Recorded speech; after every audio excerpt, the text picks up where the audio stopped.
Personalizing your Android phone is one of the easiest ways to make it feel unique.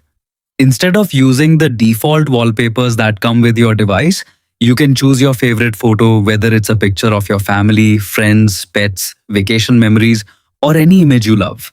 Setting a custom wallpaper only takes a few moments and gives your phone a fresh personal look. To get started, open the Gallery app on your Android phone. Browse through your photos and select the image you want to use as your wallpaper. Once you've opened the photo, tap the three-dot menu, also called the More Options menu, which is usually located in the top right or bottom right corner of the screen. From the menu, tap Set as Wallpaper or Use as Wallpaper.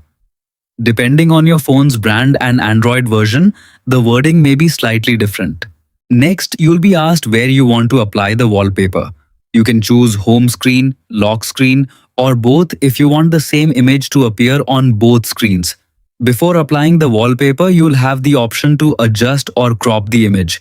Pinch to zoom, drag the picture into position, and make sure the most important part of the photo is visible. When you're happy with the preview, tap Done, Apply, or Set Wallpaper to save your changes. That's it. Your custom photo is now set as your Android wallpaper. Every time you unlock your phone or return to the home screen, you'll see your favorite picture instead of the default background. Thanks for watching. Like, subscribe, share, and see you next video.